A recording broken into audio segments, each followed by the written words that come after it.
Before you do anything else right now, I need you to stop. Stop scrolling. Stop thinking about tomorrow. Stop pretending you are okay. Because if this video found its way to you tonight, it was not an accident. It was not the algorithm. It was not a coincidence. Something much deeper, something operating far beyond the logic of screens and statistics, guided you here. And the reason you are here is simple. You feel too much. You always have, and for most of your life, you have been told, in words or in silence, that this is a problem. That your depth is inconvenient. That your sensitivity is a flaw. That the way your heart responds to the world is something to be managed, hidden, or ashamed of. But Carl Jung, one of the greatest psychological minds who ever lived, would tell you something completely different tonight. He would look you directly in the eyes and say, "What you carry is not a burden. It is a blueprint."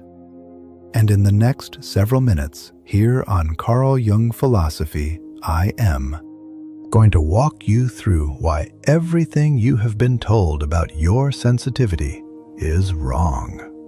Why the depth you feel is one of the rarest and most powerful forces a human being can possess, and why the world desperately, urgently needs people exactly like you, even if it has never told you so. Stay with me until the very end, because at the close of this video, I am going to share with you the one thing Jung discovered that can transform the heaviness you carry into the most profound source of strength you have ever known. Do not leave before we get there. Let us begin with the truth that most people spend their entire lives running from. You are not like everyone else. And I do not say that to flatter you. I say it because it is a psychological and spiritual reality that Carl Jung spent decades mapping. There exists within a small fraction of human beings what Jung described as an unusually developed capacity for psychic perception. These are individuals whose nervous systems are tuned to frequencies that the majority of the population simply cannot access. They do not just observe the world, they absorb it. They walk into a room and immediately feel the emotional undercurrent that no one else names. They sense when someone is lying not through logic, but through something that moves in their chest before any word is spoken.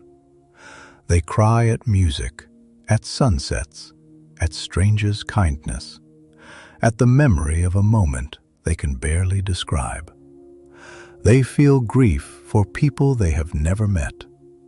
They carry the weight of collective pain as if it were their own, because in many ways it is. If that is you, pause this video right now and type the number 11 in the comments. Not because it is just a number. In the language of vibrational awareness, 11 is the frequency of the awakened channel, the soul that came here to receive and to transmit. If you have always felt like a receiver, picking up signals no one else can hear, leave your 11 below. Let others who feel the same find you there. Let them know they are not alone. Now, here is where it gets important, because feeling everything deeply is not just an emotional experience. It is a neurological, psychological, and what Jung would call a numinous reality. Jung introduced the concept of the collective unconscious, a vast, shared layer of the human psyche that exists beneath our individual consciousness. It contains the archetypes, the instincts, the ancient patterns that have shaped human experience since the very beginning. And Jung believed that most people live their entire lives completely disconnected from this deeper layer. They live on the surface, managing their persona, their public face, their social performance, and they never go deeper. They never have to, because life on the surface is comfortable enough. But you cannot do that. You never could. And this is not weakness. This is because your psyche is structurally oriented toward depth. Jung called this the introverted intuitive type, one of the rarest configurations of human consciousness.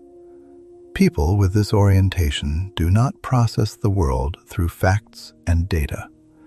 They process it through meaning, through symbol, through the invisible architecture beneath every visible thing. When you walk through a crowd, you are not just seeing people. You are reading the emotional and energetic field they leave behind. When someone speaks to you, you are not just hearing their words. You are hearing the silence beneath them, the fear hiding inside the confidence, the longing disguised as anger, the love masking itself as indifference. This is exhausting. Of course it is exhausting. And this is exactly why so many deeply sensitive people reach a point of complete emotional collapse. Not because they are fragile, but because they have been running a level of perceptual processing that the world was never designed to acknowledge, let alone support. Let me ask you something, and I want you to sit with it honestly. How many times have you been told you are too sensitive? How many times has someone looked at your reaction, at your tears, at your inability to simply let something go, and made you feel like you were the problem?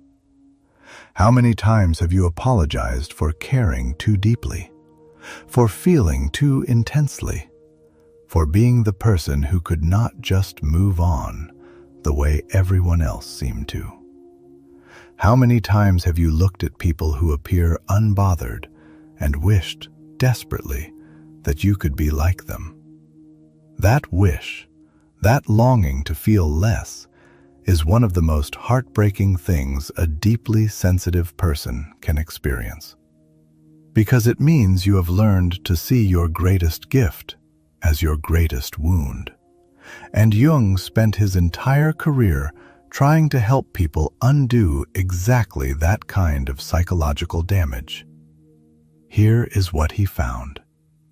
The people who feel the most are also capable of healing the most. Not just themselves, but others. Not just in individual relationships, but in entire communities. Jung observed that the individuals who carried the greatest sensitivity were also the ones who could descend the deepest into the unconscious and return with something real, something transformative, something that could not be found anywhere on the surface. He called this the capacity for individuation, the process of becoming a whole, integrated human being by confronting and integrating every part of the psyche, including and especially the shadow. But let us pause here, because I need to take a moment and do something that most videos skip entirely. I want to acknowledge the cost, the real, daily, lived cost of being this person in this world. Because when we talk about sensitivity as a gift, as a superpower, as something rare and valuable, we can accidentally gloss over what it actually feels like to live inside it every single day. the overstimulation that makes certain environments feel genuinely unbearable, the social exhaustion that follows even the most enjoyable gathering, the need to go somewhere completely quiet and decompress for hours just to feel like yourself again. The way a harsh word from someone can sit in your body for days, replaying itself at 2 a.m. when everyone else has long since forgotten the moment. The guilt that comes from needing more rest, more quiet, more space than the people around you seem to need. The constant negotiation between who you really are and who the world seems to need you to be. This is not dramatic. This is the lived reality of the deeply sensitive person.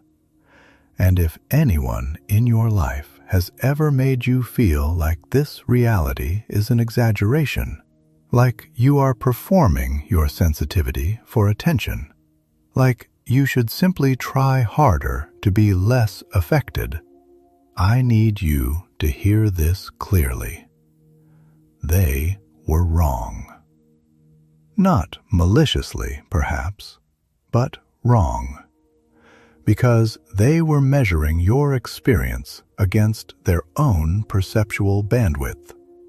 And that is like asking someone who can hear frequencies beyond the normal human range to stop, complaining that the noise is too loud. The noise is too loud. Your hearing is simply more precise. Jung understood this. He wrote extensively about the typology of human consciousness and identified that the deeply introverted, intuitive types were among the most misunderstood in society, precisely because their inner world operated at a level of complexity and richness that was difficult to translate into the language of external achievement, productivity, and social performance that the modern world rewards. He noted that these individuals often spent the first half of their lives feeling profoundly out of place, unable to understand why the things that seemed to energize others drained them completely, why the goals that motivated the people around them felt hollow and unconvincing, why they kept reaching for something that had no name in any language they had been taught to speak. If that has been your experience, you're not failing at life. You are succeeding at a different kind of life than the one you were handed a template for. And the template was wrong for you from the very beginning. That is not your fault, and recognizing it is the beginning of everything. Because I need to address something that most videos on sensitivity will never say to you. And this is the part I promise to get to before the end. There is a danger in sensitivity that no one warns you about, and Jung warned about it explicitly. He called it identification with the wound. When you have felt deeply for so long without understanding why, without having a framework for your experience, without anyone telling you that what you carry has value, the mind begins to make a dangerous turn. It begins to confuse the depth with the damage. It begins to say, I feel everything because I am broken. I am overwhelmed because I am too much. I cannot function in this world because there is something wrong with me. And once that belief takes root in the unconscious, it starts to shape everything. Every relationship, every decision, every moment of self-perception becomes filtered through the lens of, I am too much and not enough at the same time. This is the shadow side of sensitivity. Not the sensitivity itself, but the story that gets wrapped around it when it goes unwitnessed, unsupported, and unnamed. Jung said that what you do not make conscious will direct your life, and you we'll call it fate. If you have ever found yourself in the same exhausting cycles, always the one who gives more, always the one who cares more, always the one who ends up carrying the emotional weight of every room you enter, it is not because you are cursed. It is because your unconscious is running a program that was written in those early moments when you learned that your depth was too much for the world to handle. And so you began to manage it for everyone else, shrinking yourself to fit the room instead of finding rooms large enough to hold you. If any of this is landing somewhere deep in your chest right now, leave the number 520 in the comments. In the field of vibrational numerology, 520 represents the energetic signature of transformation through emotional truth. It means, I see what has been hidden. I am ready to see it clearly. If you are ready to stop running from what you feel and start understanding it as a language, leave 520 below. Let us go deeper now, because here is what Jung discovered that changed everything. He found that the human psyche is not a problem to be solved. It is a mystery to be lived. And the people who feel most deeply are not malfunctioning. They are, in fact, operating closer to the core of what it means to be fully human. Jung spoke often of the numinous, a word he borrowed from the theologian Rudolf Otto, to describe those experiences that are simultaneously terrifying and magnificent, that carry a sense of overwhelming significance, that cannot be explained by logic, but cannot be denied by the soul. The deeply sensitive person does not just encounter the numinous occasionally, they live in it. Every piece of music that opens something in your chest, every moment of unexpected beauty that stops you completely, every time another person's pain moves through you as if it were your own. These are numinous experiences, and they are not distractions from real life. They are the very substance of the deepest life that can be lived. Jung wrote that the privilege of a lifetime is to become who you truly are. And for you, that is not someone who feels less. That is someone who finally understands the extraordinary nature of what they carry and stops apologizing for it. But I want to be real with you now, because this channel, Carl Jung Philosophy, is built on honesty, not comfort. Understanding your sensitivity intellectually is only the first step. The real work, the work Jung called the shadow work, the individuation process, requires something far more demanding. It requires you to stop outsourcing your emotional regulation to the world around you. Every time you feel overwhelmed and immediately reach for a screen, a person, a substance, a distraction, you are teaching your nervous system that it cannot survive the feeling on its own. And over time, this creates a kind of emotional paralysis where the very depth that makes you extraordinary becomes a source of constant crisis rather than constant power. The practice that Jung prescribed, and that the most grounded, deeply sensitive people learn to develop, is what he called active imagination. It is the practice of turning inward, not to escape the feeling, but to meet it directly. To sit with the weight in your chest without immediately needing to explain it, fix it, or pass it to someone else. To ask the feeling, what are you here to show me? What are you carrying that I have been refusing to look at?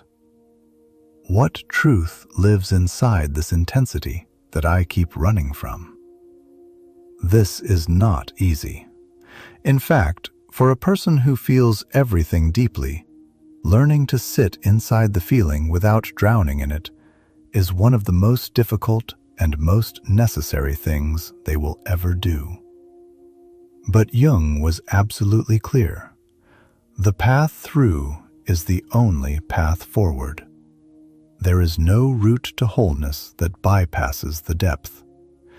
And for you, the depth was never the problem. The fear of the depth was. And I want to speak directly to that fear for a moment. Because I think many deeply sensitive people carry a fear that they have never fully articulated. The fear that if they actually stop running, if they turn around and face everything they have been feeling without the distraction of busyness or the comfort of other people's needs, they will be consumed by it. That the feeling is so vast, so deep, so powerful, that if they really let themselves feel it, they will not come back from it. They will fall in and keep falling. I understand that fear. I want you to know that Jung understood it too. But he also discovered something on the other side of it. He discovered that the human psyche, particularly the psyche of a deeply sensitive person, is not designed to break under the weight of its own feeling. It is designed to transform through it.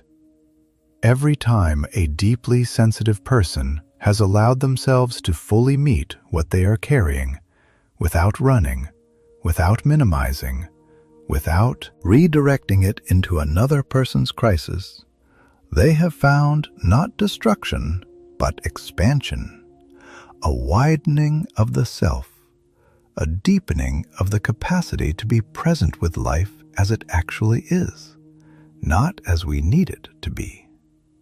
This is what Jung meant when he spoke of the transcendent function, the movement from one psychological state to another that is not achieved by force or will, but by the willingness to hold the tension of opposites long enough for something new to emerge.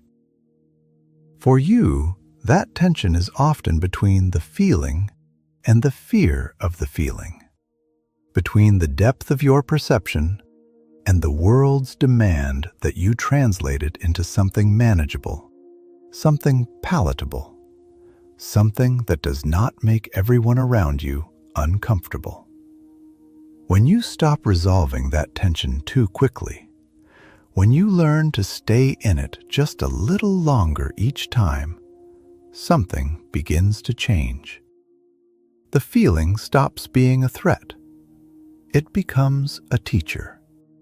And you stop being someone who is overwhelmed by what they feel and start being someone who knows how to work with it. And when you reach that place of integration, something else begins to happen that Jung described as one of the most remarkable phenomena he ever witnessed in his clinical work. Other people begin to feel it. Not because you perform it, not because you announce it, but because the quality of your presence changes. When a deeply sensitive person stops fighting what they are and starts working with it, they become something that is almost impossible to describe, but instantly recognizable when you are in the room with it. They become a kind of stillness that moves, a silence that speaks, a presence so full and so grounded that people in their orbit find themselves breathing differently, thinking more clearly, feeling less alone in ways they cannot account for. This is not mysticism, though it touches the mystical. This is psychology. This is what Jung called the individuation effect, the way that one person's genuine movement toward wholeness creates a ripple that others can feel, even when nothing has been said aloud. And for a deeply sensitive person who has spent so much of their life feeling like they were taking from the room rather than adding to it, like their emotional intensity was a weight that others had to manage, this realization is life-changing. You were never the problem in the room. You were always the room's deepest possibility. Now I want to give you something concrete, something you can take from this video tonight and place directly into your life. Because all of this wisdom means nothing if it stays only in your mind. The next time you feel overwhelmed by the intensity of what you are experiencing, I want you to try this. Instead of saying to yourself, "I feel too much," replace that thought with a single sentence. "I am receiving important information."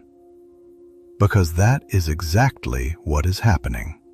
Your body, your nervous system, your psychic field is processing data that others are not tuned in to receive.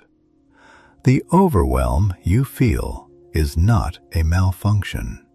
It is your system working at full capacity, gathering signal from layers of reality that most people never access. When you reframe the experience this way, you stop fighting yourself.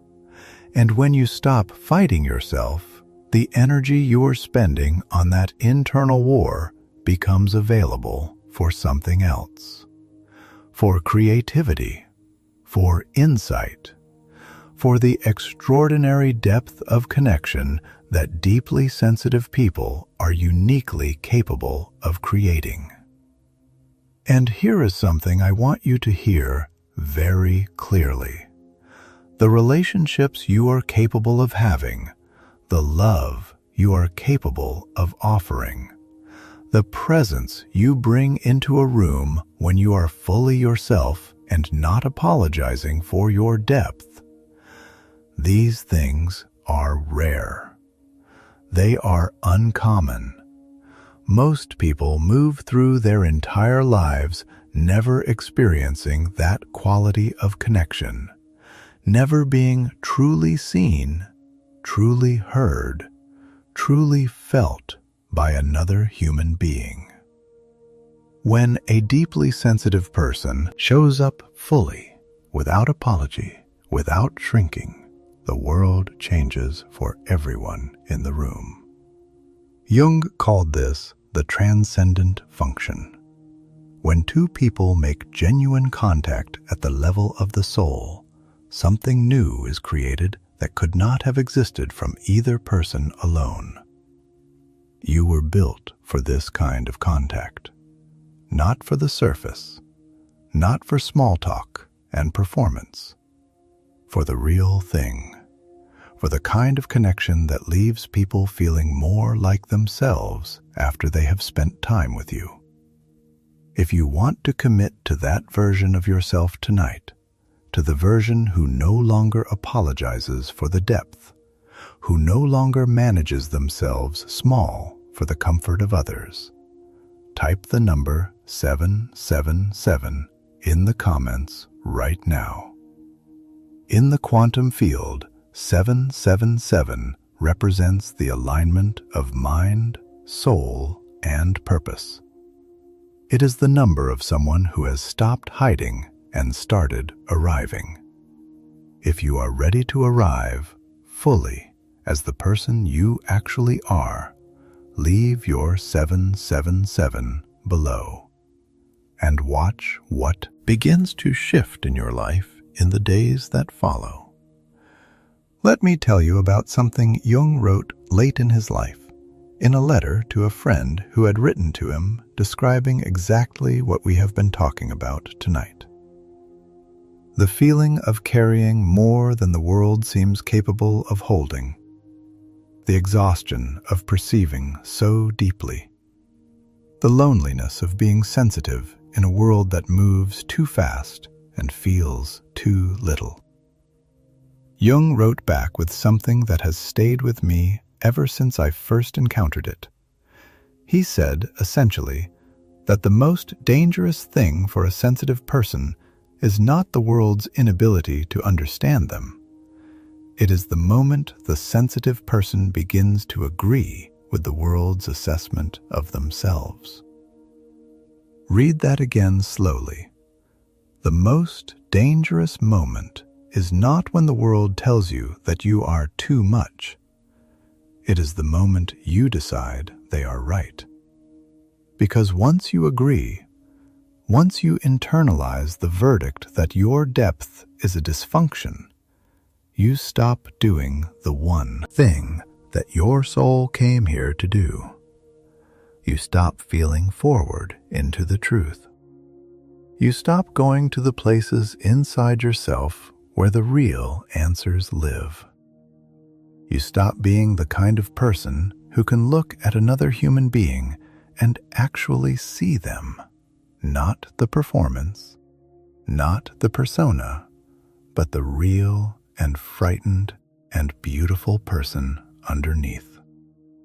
And the world becomes a little dimmer every time someone like you goes quiet. So do not go quiet. Not tonight. Not after everything you have already survived by feeling it fully, when the easier path would have been to shut down and stop feeling at all. We are almost at the end now, and I want to leave you with the thing I promised. The one thing Jung discovered that can transform the weight you carry into the most powerful force in your life. And it is simpler than you might expect.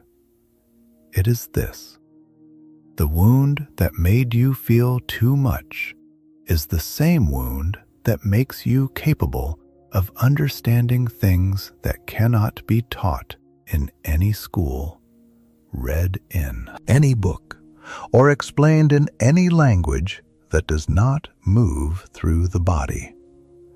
Your sensitivity was shaped, at least in part, by pain, by early experiences that forced your nervous system to read the room before you could read a word, that trained you to feel the shift in another person's mood before they were even aware of it themselves, that made you an expert in the emotional weather of every environment you entered, because your survival, at some early level, depended on it.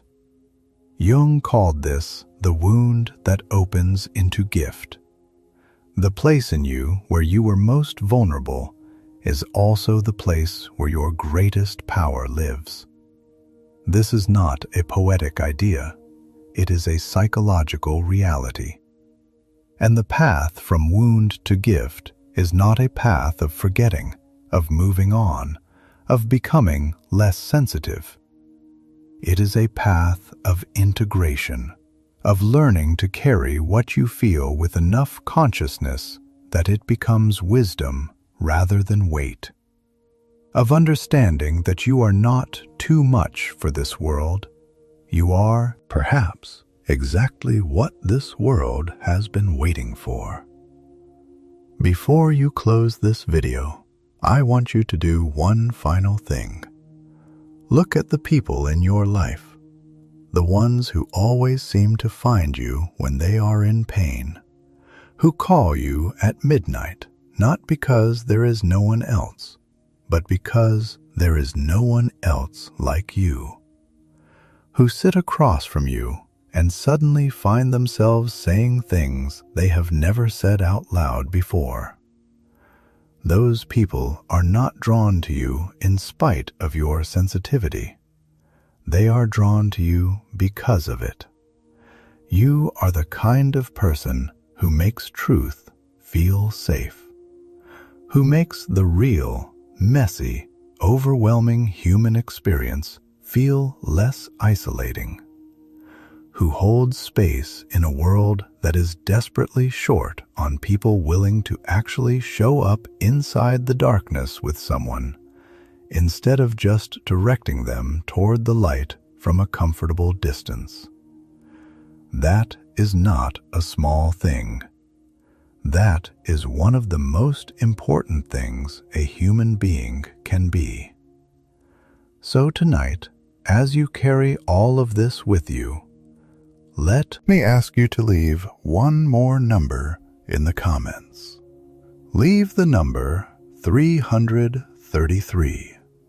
In the field of quantum consciousness, 333 is the signal of the soul that is ready to stop hiding its nature and begin living it fully. It is the number of the person who has been carrying their depth as a secret and is finally, tonight, ready to let it be seen. If that is you, if after everything we have explored here on Carl Jung Philosophy tonight, you feel something shifting in how you understand yourself, leave 333 below. Tell us what moved you. Tell us what you are ready to stop apologizing for. Because your words in that comment section are not just words. They are declarations to your own unconscious that the story is changing. The algorithm did not bring you here tonight. Your soul did. And your soul knew exactly what it needed to hear. Thank you for staying until the end. Thank you for being exactly the kind of person who does. If this reached something real in you, share it with someone who needs to hear it. Because somewhere out there is a person sitting alone tonight, feeling everything too deeply, believing they are broken, waiting for someone to tell them the truth. Be the person who sends it to them. And if you want to continue this journey, subscribe to Carl Jung Philosophy, because there is so much more depth waiting for you here, and you were made for every single layer of it. But before we close, I want to stay with you a little longer, because there is one more layer to this that I have not yet named, and it might be the most important thing I say tonight. Jung spent years studying not just individuals in his clinical practice, but the larger patterns of human civilization, the way entire cultures go through periods of psychological crisis, the way collective wounds surface in the behavior of societies, the way history moves in cycles that mirror the cycles of individual psychological development. And one of the things he observed with great concern was this. In times of collective numbness, in eras when the dominant culture rewards speed over depth, productivity over presence, performance over truth, the deeply sensitive person pays the highest price. Not because they are weaker than others, but because the gap between who they are and what the world is asking them to be becomes almost unbearable. I want you to sit with that for a moment, because it means that the exhaustion you carry is not simply personal. It is not just about your own history, your own wounds, your own nervous system. Some portion of what you feel every day is the weight of living in a world that is moving in the opposite direction from everything that gives your life meaning. You value slowness. The world rewards urgency. You value depth. The world rewards noise. You value truth. The world rewards performance. And every day you wake up and try to function inside that contradiction, your system is working twice as hard as anyone around you even realizes. This is not a reason to despair. It is a reason to understand yourself with far more compassion than you have ever allowed yourself before. You are not failing to keep up. You are refusing, at the level of your soul, to trade what is real for what is simply fast.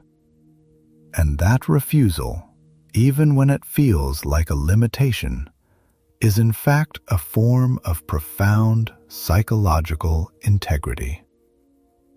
Jung believed that the sensitive, depth-oriented individual carries a specific function in the collective. He called it the function of the witness. Not the witness who observes from a safe distance, detached and uninvolved, but the witness who goes into the full reality of human experience and reports back from it honestly. The artist who makes the painting that breaks something open in the viewer.